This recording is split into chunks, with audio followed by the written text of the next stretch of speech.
I need now to call our success story. One of our success stories, a beautiful cooperation between Rosenba University, Sidi Mohammed bin Abdullah of Fez, and University of Helsinki. We have with us Yana. Hello. Yana and Hajar Jallouli. And as I said, it's very wonderful from this cooperation it's an Erasmus project that was built up on an Horizon 2020 project, and I think that we have also with us the professor. No, she's here, Professor. Yeah, so please come here because you are you are the initiator actually of this mobility project. So please, sorry because we have a lot of problems with the sound. And we have also online two students, Moroccan students.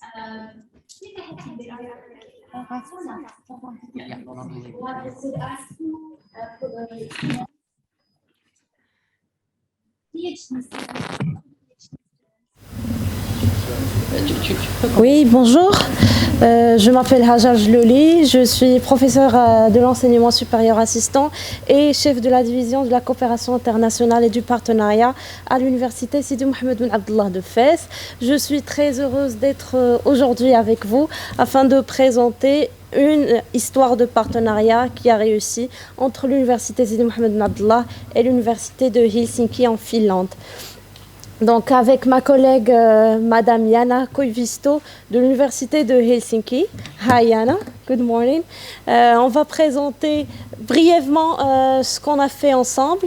Et avant de revenir, je laisse ma collègue vous dire comment ça a commencé, ce qu'il faut savoir pour coopérer avec des universités finlandaises. Et puis je reprends avant de donner la parole à nos étudiantes qui vont témoigner de leur séjour à l'université de Helsinki. Yana, the floor is yours. Thank you, Hajar. So now the slides are not shared. Shall I share my slides first? So my name is Janna Koivisto, and I'm International Credit Mobility Coordinator at the University of Helsinki. And it's a real pleasure to be here today together with Hajar and Fatima and Miriam. So how it all started, you can go to the next slide. It started as a research cooperation in the Horizon 2020 project called Vahvistus, and our chemistry department, Andrew Grafov, is coordinating this project, and we have also Moroccan universities in this one, and in USMBA, Professor Dalila Busetta. And they noticed while they visited Morocco that the research areas of the USMBA appeared to be the closest ones to those of our universities, because both universities possess complementing experiences in the fields of ethnomedical active ingredients and nanotechnology, both applied to cancer treatment. And like we already heard from the last presentations, it's very good if there is some common ground, like academic cooperation existing. And then you can go forward in the slides.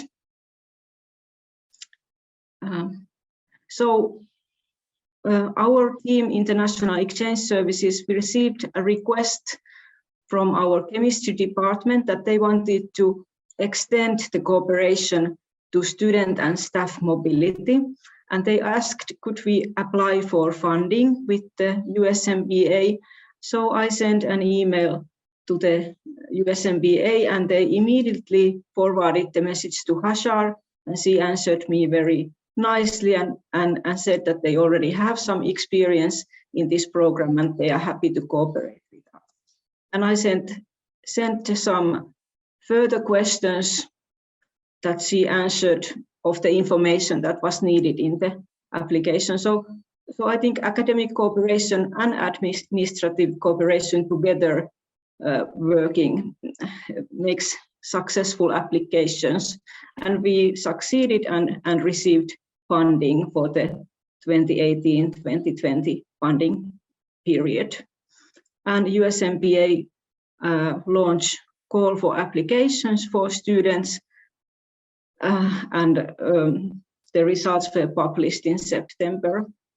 And I had a really nice opportunity also to visit Morocco for the first time in my life, and USMPA there, and it was very nice to get the picture of the country and the city and the university. I had a possibility to meet many people and visit different faculties, and here in the photo I'm in the chemistry lab, for example. So it gave me a very good picture of the possibilities. And then we already started to draft the second funding application while we met face to face, and we added some new fields of education to the application in addition to the chemistry. Okay, you can take the next slide, please.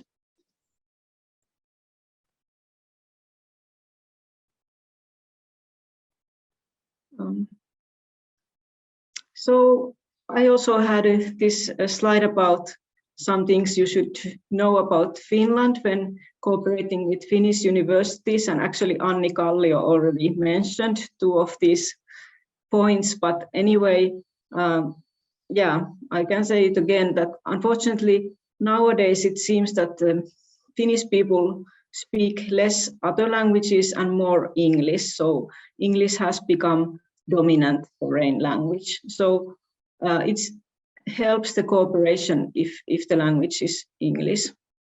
And also it helps for Finnish students to go to study in Morocco if there are some, like if they easily find course lists and there are courses in English. And also here at the University of Helsinki we have 36 master programs in English, so English is the main language on the master level.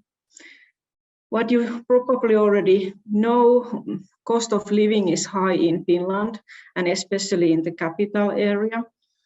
And we have quite good student discounts for undergraduate students, so they can get inexpensive meals and public transportation. But unfortunately for doctoral students, we don't have these discounts, so it's good to take into account. And also the residence permit costs are quite high, but let's hope that in the next Erasmus program there will be some support for residence permit and visa costs as well.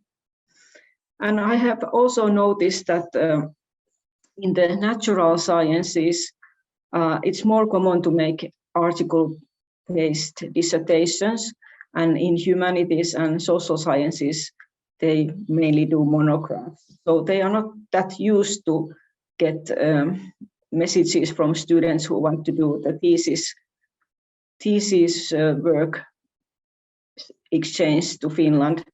So it's more common in the natural sciences at the moment.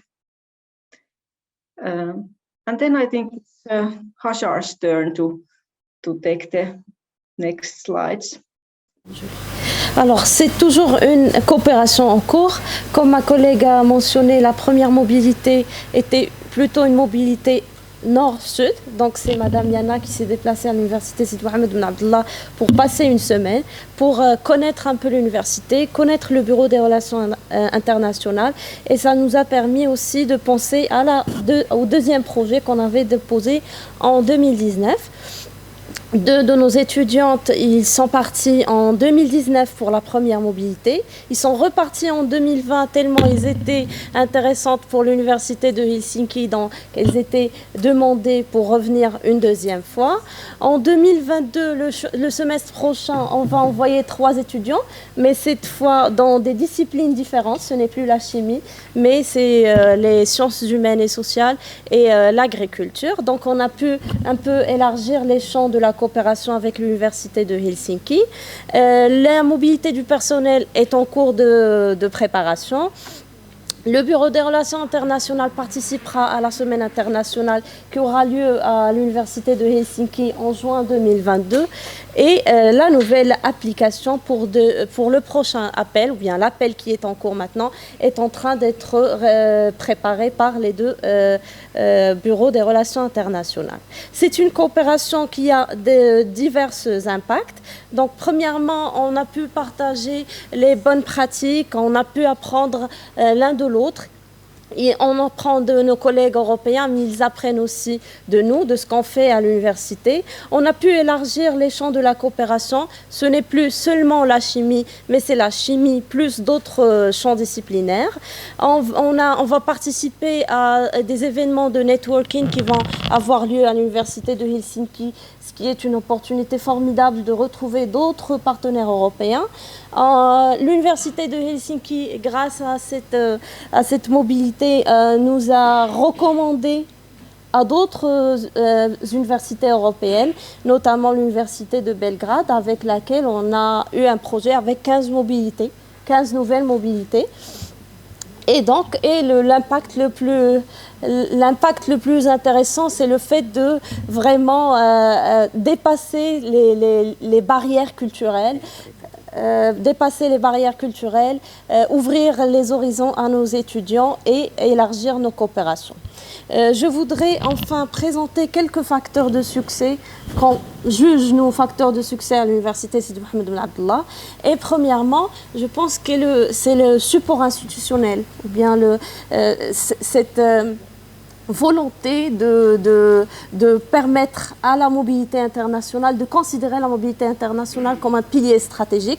Et donc, nous avons un président, un vice-président chargé de la recherche et de l'internationalisation qui sont à fond dans la mobilité internationale, qui nous encouragent, qui nous permettent de voyager, de contacter d'autres universités et d'autres partenaires.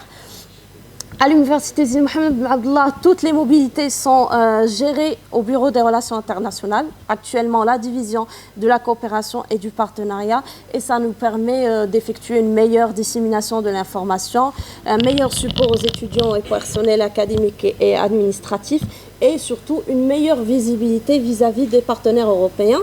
Nous travaillons en équipe avec les professeurs porteurs de projets. Avec Madame Dalila Boussa, on a travaillé pour avoir cette collaboration avec l'université de Helsinki.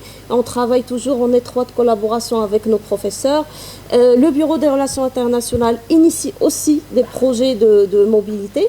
Ce n'est pas que les professeurs qui doivent ramener des projets, mais aussi l'institution. Et donc, chez nous, à l'université Sidi Mohamed Ben Abdallah, plus que la moitié des projets ont été initiés par la présidence de l'université. Et enfin, une très très bonne communication qu'on doit avoir avec nos partenaires européens et beaucoup de disponibilité. Et sur ce, je vous laisse avec les témoignages de nos étudiantes qui ont passé un séjour à l'université de Helsinki. Et voilà. Tout d'abord, je tiens à remercier le Bureau national Erasmus+, de nous avoir invités à assister à cette journée à travers laquelle on va partager notre témoignage. Je m'appelle Fatem Zahra, doctorante en dernière année de thèse en pharmacologie, sous la direction de Madame Dalila Boussa au niveau du laboratoire biotechnologie, agroalimentaire, environnement et santé, faculté des sciences d'Al-Mehrez, l'université Sidi Mohamed Ben Abdallah. Et mon sujet de thèse est ce thème 2, l'évaluation de l'efficacité des antioxydants naturels extraits de plantes sur le cancer. Alors, bonjour tout le monde. Huwa huwa menta Yana. I'm happy to see you here. Huwa huwa menta. Je m'appelle Mariam Slaroua, je suis doctorante aussi en dernière année de thèse. Donc, je travaille sur le traitement de l'infertilité féminine par phytothérapie sous l'encadrement de Madame Dalila Boussa. Donc, comme vous voyez, je suis du même laboratoire que Fatem Zahra. Et ça me fait énormément plaisir d'être parmi vous dans cette journée nationale d'information Erasmus. En fait, on a postulé à l'appel à candidature au programme Erasmus+ en Finlande et on a eu la chance d'être sélectionné pour bénéficier d'une mobilité à 2 reprises sur 2 années successives sous la direction de professeur André Grafov au niveau du laboratoire de chimie inorganique, département de chimie, faculté des sciences, l'université de Helsinki. Le premier stage était de 5 mois depuis janvier 2019 et le second était également de 5 mois depuis janvier 2020, en plus de 3 mois d'extension dans le cadre d'un programme européen H2020 dont notre laboratoire d'origine est partenaire avec professeur Grafov. Et on profite de cette occasion pour remercier sincèrement l'équipe Erasmus+, et plus précisément Madame Jana Kovisto, la chargée du programme Erasmus+ à Helsinki, et Madame Hajar Jellouli, la chargée de ce programme à l'Université Sidi Mohamed Ben Abdillah, qui nous ont accompagnés tout au long de la procédure de mobilité. Alors, en fait, ces stages nous ont permis de compléter notre travail de recherche, notamment les aspects pharmacologiques réalisés au niveau de notre laboratoire d'origine, par extraction, purification et analyse chimique. Donc, ce qui a facilité la publication de nos articles dans des journaux de bonne qualité, donc du quartile 1, comme Molecules et Applied Sciences. Ça nous a également permis de découvrir plusieurs services et de comprendre la démarche de travail, de créer surtout un relationnel important et notamment des amitiés avec d'autres étudiants d'échange venant du monde entier, dépassant la barrière culturelle et la frontière de la langue. Comme on a eu l'opportunité de voyager à travers les pays en visitant certaines villes comme Espoo, Venta et La Plainte qui était juste magnifique, c'est un endroit vraiment magique à visiter. C'était un défi pour nous de nous adapter à une culture presque à l'opposé de la nôtre, d'un point de vue de climat, état d'esprit, niveau de vie et la société de manière générale. Donc, d'une certaine manière, je reste attachée à Helsinki et je suis certaine que je reviendrai encore une fois pour visiter d'autres endroits et faire de nouvelles connaissances. Quant à moi, cette expérience m'a permis d'être fière de ma culture et d'apprendre à la partager avec d'autres personnes dans un esprit d'échange, m'a apporté plus de maturité dans ma manière à penser, un sens d'autonomie et de responsabilité et j'en garde des très bons souvenirs. Donc, sans oublier que tout ça n'aurait pas été possible sans le programme Erasmus+, et sans le support, le travail acharné et la collaboration de notre encadrante, Madame Dalila Boussa, et du professeur André Grafov de l'Université de Helsinki et le Bureau des relations internationales qui ont pris en charge tous les aspects relatifs à notre formation. Et je vous remercie. Je vous remercie. Merci à vous. Merci pour tous ces messages. Ouais. Je donne la parole à professeur Boussa. Bah, écoutez, je n'ai plus rien à dire. Tout a été expliqué, tout a été dit par Yana et par Hajar et par mes doctorantes. Bah, justement, cette histoire d'Erasmus+, a commencé en 2018 déjà, voilà. Donc, et en 2018, elle a commencé aussi l'histoire juste avant Erasmus+, l'histoire du programme H2020. Donc, en fait, nous sommes une équipe à laboratoire au niveau de la faculté des sciences de l'Université Sidi Mohamed Ben Abdillah, donc qui travaille sur la pharmacologie, surtout sur la phytopharmacologie. Donc, j'ai eu la chance d'être dans une réunion un jour et j'ai rencontré justement le coordonnateur de ce projet qui m'a invité pour faire une conférence en Ukraine en 2018. Donc, et durant cette conférence, j'ai été en fait sélectionnée en tant que personne contact, coordinatrice de ce programme au niveau du Maroc, en parallèle à l'université Ibn Tufayl, bien sûr. Donc, suite à donc nous avons intégré le programme en cours d'une année à peu près. Donc, il a commencé en 2017, en 2018, on l'intègre en tant qu'université. Et juste après, c'est un programme, bien sûr, H2020, Marie Curie. Donc, c'est de l'excellence scientifique, c'est de la mobilité des chercheurs et des staffs de chercheurs. Et bien sûr, depuis 2019 jusqu'à maintenant, donc nous avons envoyé une vingtaine de doctorants, donc de par tout le consortium, donc à Helsinki, en Italie, en Ukraine. Nous n'avons pas le droit de les envoyer aux États-Unis, sachant que nous avons un partenaire en fait aux États-Unis, américain. Et après, bien sûr, il vient à l'Erasmus+, avec la même personne, donc le même prof. Donc ça a été une chance quand même pour nous en tant que laboratoire et une chance pour tous les étudiants qui sont partis. Et il y a même, en plus de l'université, en plus des étudiants de l'université, on était généreux parce qu'on a débordé au niveau de l'université, on envoyait d'autres étudiants d'Oujda, de Casablanca, etc. Donc ça a été une belle opportunité pour nous. D'ailleurs, depuis 2018 jusqu'à maintenant, on a quand même haussé au niveau du niveau de la publication, pour se voir, parce que les équipements au niveau de Helsinki, et surtout au niveau de la faculté des sciences et du département de chimie, c'est des équipements de pointe, et les publications, c'est des quartiers A. Donc c'est important et pour les étudiants et pour les chercheurs. Voilà, merci beaucoup. Donc je ne suis pas prête pour donner ce mot. Donc moi, c'était l'histoire d'Erasmus+, après le H2020. Voilà. On tenait absolument à ce que vous disiez un mot, parce que vous êtes à l'initiative justement de ce Erasmus et à l'initiative de ce H2020. Et je remercie Hajar Jlouli. Thank you, Yana. Yeah, Yana. Thank you very much. Thank you very much. Hope that everything is okay for you. And I hope that you will come in Morocco another time, if you want. You're welcome. Yana is the person to know. Yes. Coordinatrice Erasmus, la personne à vraiment ciblée dans les universités européennes, c'est le coordinateur Erasmus. Nous aidons, nous avons un certain nombre de contacts au niveau du bureau. Nous essayons, à travers les agences nationales, d'avoir aussi d'autres contacts des coordinateurs pour essayer de matcher le plus possible nos établissements marocains. Et puis, je remercie Hajar et je vous remercie également, parce que dans votre cas en particulier, vous avez beaucoup insisté d'ailleurs à juste titre sur l'institutionnalisation. C'est très important aujourd'hui. C'est un appel qu'on donne à tous les profs. Incendié, pour que les professeurs, les enseignants-chercheurs qui ont des conventions, qui ont des échanges, qui ont des relations, n'hésitez pas à contacter la personne en charge dans votre université, la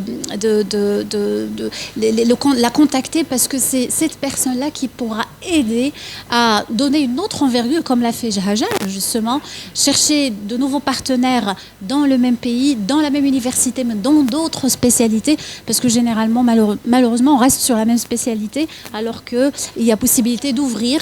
Il ne faut jamais oublier que sous Erasmus, les partenariats récurrents subissent à un moment donné des coupures de budget. Donc, il vaut mieux les diversifier en disciplines comme l'a fait Hajar et Yana, parce que ça permet de continuer, parce qu'on estime que c'est it's an established relationship and partnership, donc on doit passer à autre chose. Donc il y a des coupures, et donc c'est pour cette raison qu'il faut toujours diversifier. Je vous remercie vivement, toute ma gratitude de ce beau témoignage.